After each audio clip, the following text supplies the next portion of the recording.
The Schoolboy Story. By Charles Dickens. Being rather young at present, I am getting on in years, but still I am rather young. I have no particular adventures of my own to fall back upon. It wouldn't much interest anybody here, I suppose, to know what a screw the Reverend is, or what a griffin_she_ is, or how they do stick it into parents, particularly haircutting, and medical attendance. One of our fellows was charged in his half's account 12 and 6pence for 2 pills, tolerably profitable at 6 and 3pence a piece, I should think, and he never took them either, but put them up the sleeve of his jacket. As to the beef, it's shameful. It's not beef. Regular beef isn't veins.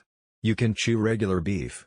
Besides which, there's gravy to regular beef, and you never see it drop 2 hours. Another of our fellows went home ill, and heard the family doctor tell his father that he couldn't account for his complaint unless it was the beer. Of course it was the beer, and well it might be. However, beef and Old Cheeseman are 2 different things. So is beer. It was Old Cheeseman I meant to tell about, not the manner in which our fellows get their constitutions destroyed for the sake of profit. Why, look at the pie crust alone. There's no flakiness in it. It's solid, like damp lead. Then our fellows get nightmares, and are bolstered for calling out and waking other fellows. Who can wonder? Old Cheeseman one night walked in his sleep, put his hat on over his nightcap, got hold of a fishing rod and a cricket bat, and went down into the parlor, where they naturally thought from his appearance he was a ghost. Why, he never would have done that if his meals had been wholesome. When we all begin to walk in our sleeps, I suppose they'll be sorry for it. Old Cheeseman wasn't second Latin master then, he was a fellow himself. He was first brought there, very small, in a post-chaise, by a woman who was always taking snuff and shaking him, and that was the most he remembered about it. He never went home for the holidays. His accounts, he never learnt any extras, were sent to a bank, and the bank paid them, and he had a brown suit twice a year, and went into boots at 12. They were always too big for him, too. In the midsummer holidays, some of our fellows who lived within walking distance, used to come back and climb the trees outside the playground wall, on purpose to look at Old Cheeseman reading there by himself. He was always as mild as the T, and _s_ pretty mild, I should hope. So when they whistled to him, he looked up and nodded, and when they said, "Helloa, Old Cheeseman, what have you had for dinner?" he said, "Boiled mutton," and when they said, "And it's solitary, Old Cheeseman," he said, "It is a little dull sometimes," and then they said, "Well, goodbye, Old Cheeseman," and climbed down again. Of course it was imposing on Old Cheeseman to give him nothing but boiled mutton through a whole vacation, but that was just like the system. When they didn't give him boiled mutton, they gave him rice pudding, pretending it was a treat. And save the butcher. So Old Cheeseman went on. The holidays brought him into other trouble besides the loneliness, because when the fellows began to come back, not wanting to, he was always glad to see them, which was aggravating when they were not at all glad to see him, and so he got his head knocked against walls, and that was the way his nose bled. But he was a favorite in general. Once a subscription was raised for him, and, to keep up his spirits, he was presented before the holidays with 2 white mice, a rabbit, a pigeon, and a beautiful puppy. Old Cheeseman cried about it, especially soon afterwards, when they all ate one another. Of course Old Cheeseman used to be called by the names of all sorts of cheeses, Double Gloucesterman, Family Cheshireman, Dutchman, North Wiltshireman, and all that. But he never minded it. And I don't mean to say he was old in point of years, because he wasn't, only he was called from the first, Old Cheeseman. At last, Old Cheeseman was made second Latin master. He was brought in one morning at the beginning of a new half, and presented to the school in that capacity as Mr. Cheeseman. Then our fellows all agreed that Old Cheeseman was a spy, and a deserter, who had gone over to the enemy's camp, and sold himself for gold. It was no excuse for him that he had sold himself for very little gold, £2.10 in his washing, as was reported. It was decided by a parliament which sat about it, that Old Cheeseman's mercenary motives could alone be taken into account, and that he had coined our blood for drachmas. The Parliament took the expression out of the quarrel scene between Brutus and Cassius when it was settled in this strong way that Old Cheeseman was a tremendous traitor, who had wormed himself into our fellows' secrets on purpose to get himself into favor by giving up everything he knew. All courageous fellows were invited to come forward and enroll themselves in a society for making a set against him. The president of the society was first boy, named Bob Tarter. His father was in the West Indies, and he owned, himself, that his father was worth millions.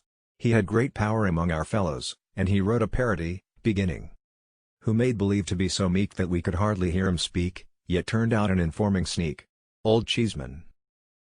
And on in that way through more than a dozen verses, which he used to go and sing, every morning, close by the new master's desk. He trained one of the low boys, too, a rosy-cheeked little brass who didn't care what he did, to go up to him with his Latin grammar one morning, and say it's so, nominativus pronominum old Cheeseman, raro exprimitur was never suspected, nisi distinction is of being an informer, out emphasis gratia until he proved one. Ut for instance, vo damnastis when he sold the boys. Quasi as though, dicit he should say, praeterea nemo ima Judas. All this produced a great effect on old Cheeseman. He had never had much hair, but what he had, began to get thinner and thinner every day. He grew paler and more worn, and sometimes of an evening he was seen sitting at his desk with a precious long snuff to his candle, and his hands before his face, crying. But no member of the society could pity him, even if he felt inclined, because the president said it was old Cheeseman's conscience. So old Cheeseman went on, and didn't he lead a miserable life? Of course the Reverend turned up his nose at him, and of course she did, because both of them always do that at all the masters, but he suffered from the fellows most, and he suffered from them constantly. He never told about it, that the society could find out, but he got no credit for that, because the president said it was old Cheeseman's cowardice. He had only one friend in the world, and that one was almost as powerless as he was, for it was only Jane. Jane was a sort of wardrobe woman to our fellows, and took care of the boxes. She had come at first, I believe, as a kind of apprentice, some of our fellows say from a charity, but I don't know, and after her time was out, had stopped at so much a year. So little a year, perhaps I ought to say, for it is far more likely. However, she had put some pounds in the savings bank, and she was a very nice young woman. She was not quite pretty, but she had a very frank, honest, bright face, and all our fellows were fond of her. She was uncommonly neat and cheerful, and uncommonly comfortable and kind. And if anything was the matter with the fellow's mother, he always went and showed the letter to Jane. Jane was old Cheeseman's friend. The more the society went against him, the more Jane stood by him. She used to give him a good-humored look out of her still-room window, sometimes, that seemed to set him up for the day. She used to pass out of the orchard and the kitchen garden, always kept locked, I believe you, through the playground, when she might have gone the other way, only to give a turn of her head, as much as to say keep up your spirits. To old Cheeseman. His slip of a room was so fresh and orderly that it was well known who looked after it while he was at his desk, and when our fellows saw a smoking hot dumpling on his plate at dinner, they knew with indignation who had sent it up. Under these circumstances, the society resolved, after a quantity of meeting and debating, that Jane should be requested to cut old Cheeseman dead, and that if she refused, she must be sent to Coventry herself. So a deputation, headed by the president, was appointed to wait on Jane, and inform her of the vote the society had been under the painful necessity of passing. She was very much respected for all her good qualities, and there was a story about her having once waylaid the Reverend in his own study, and got a fellow off from severe punishment, of her own kind comfortable heart. So the deputation didn't much like the job. However, they went up, and the president told Jane all about it.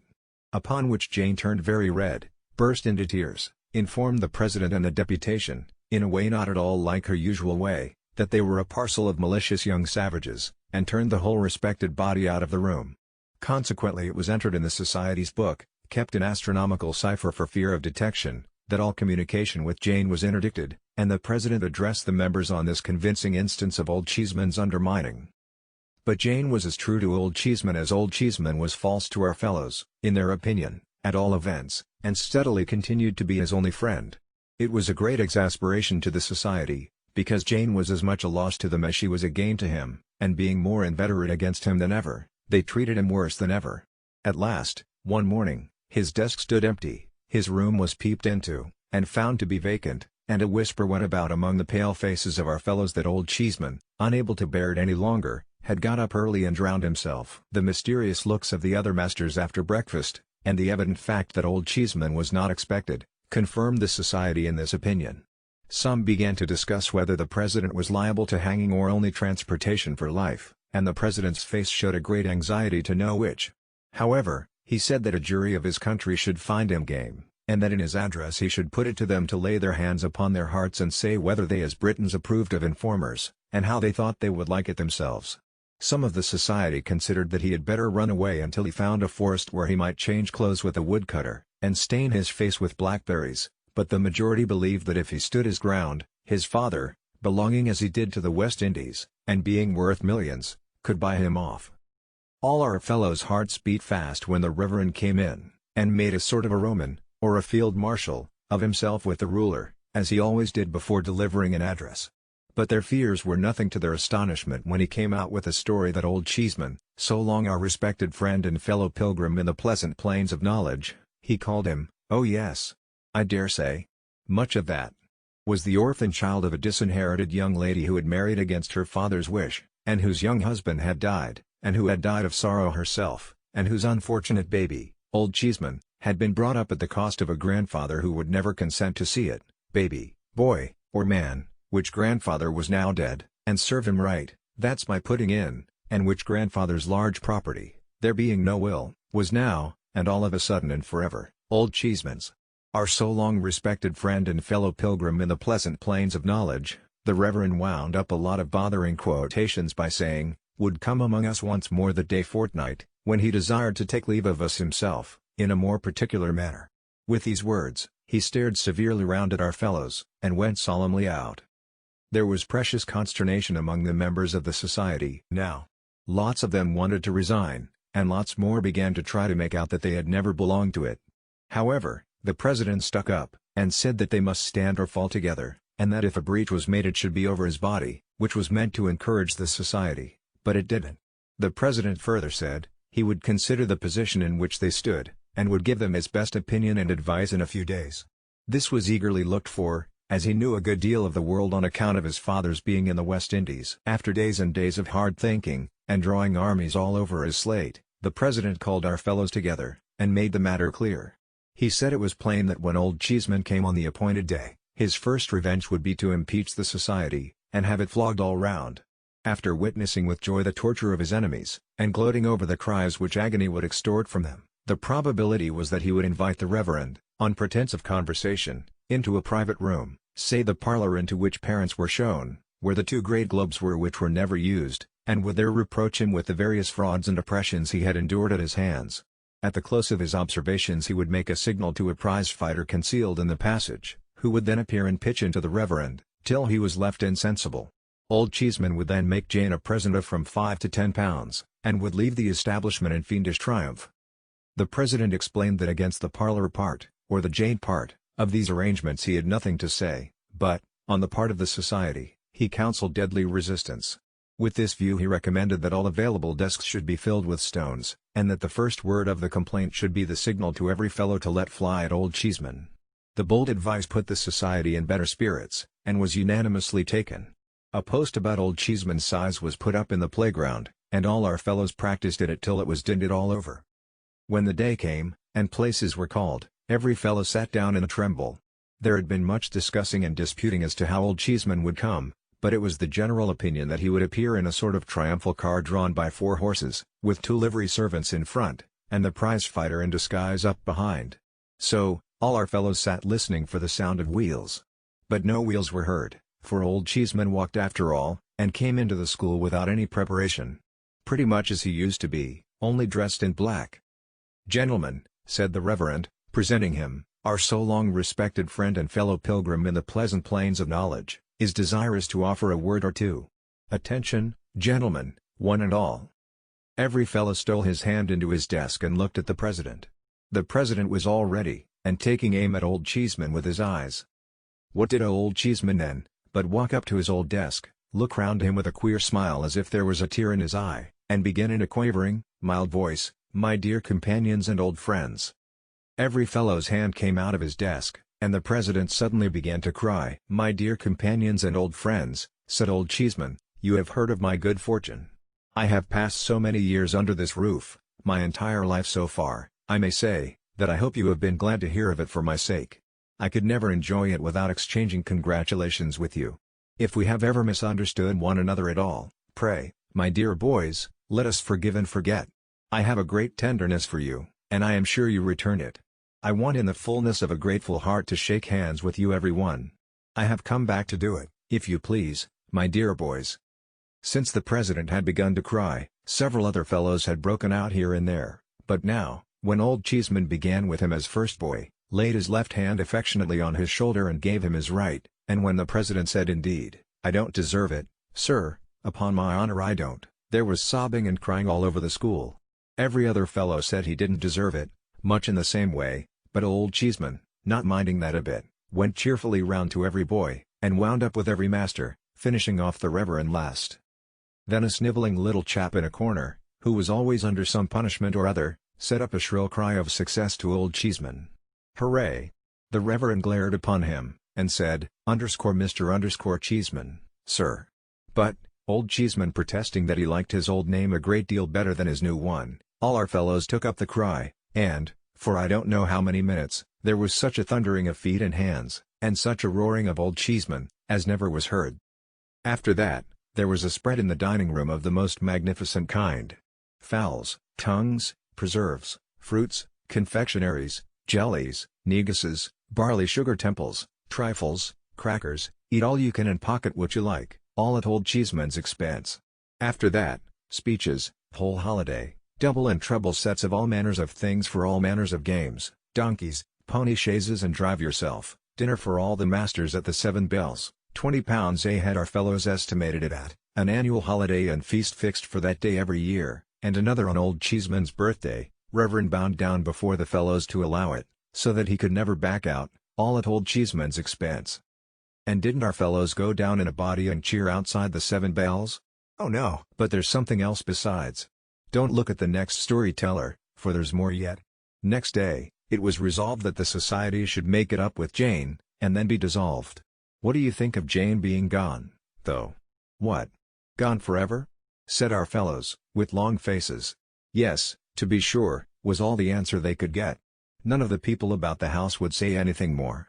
At length, the first boy took upon himself to ask the Reverend whether our old friend Jane was really gone. The Reverend, he has got a daughter at home, turn-up nose, and red, replied severely, "Yes, sir, Miss Pitt is gone." The idea of calling Jane, Miss Pitt! Some said she had been sent away in disgrace for taking money from Old Cheeseman, others said she had gone into Old Cheeseman's service at a rise of £10 a year. All that our fellows knew, was, she was gone. It was 2 or 3 months afterwards, when, one afternoon, an open carriage stopped at the cricket field, just outside bounds, with a lady and gentleman in it, who looked at the game a long time and stood up to see it played. Nobody thought much about them, until the same little snivelling chap came in, against all rules, from the post where he was scout, and said, "It's Jane." Both 11s forgot the game directly, and ran crowding round the carriage. It was Jane. In such a bonnet. And if you'll believe me, Jane was married to Old Cheeseman. It soon became quite a regular thing when our fellows were hard at it in the playground, to see a carriage at the low part of the wall where it joins the high part, and a lady and gentleman standing up in it, looking over. The gentleman was always Old Cheeseman, and the lady was always Jane. The first time I ever saw them, I saw them in that way.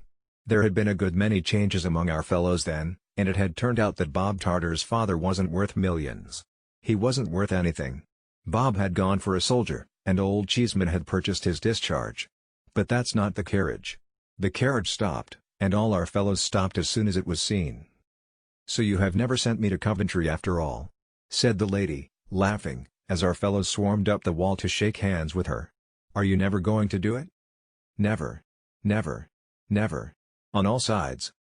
I didn't understand what she meant then, but of course I do now. I was very much pleased with her face though, and with her good way, and I couldn't help looking at her, and at him too, with all our fellows clustering so joyfully about them. They soon took notice of me as a new boy, so I thought I might as well swarm up the wall myself, and shake hands with them as the rest did. I was quite as glad to see them as the rest were, and was quite as familiar with them in a moment. "Only a fortnight now," said Old Cheeseman, "to the holidays. Who stops? Anybody?" A good many fingers pointed at me, and a good many voices cried he does. For it was the year when you were all away, and rather low I was about it, I can tell you. "Oh," said Old Cheeseman. "But it's solitary here in the holiday time. He had better come to us." So I went to their delightful house, and was as happy as I could possibly be. They understand how to conduct themselves towards boys, they do. When they take a boy to the play, for instance, They take him. They don't go in after it's begun, or come out before it's over. They know how to bring a boy up, too. Look at their own. Though he is very little as yet, what a capital boy he is. Why, my next favorite to Mrs. Cheeseman and Old Cheeseman, is young Cheeseman. So, now I have told you all I know about Old Cheeseman. And it's not much after all, I am afraid. Is it?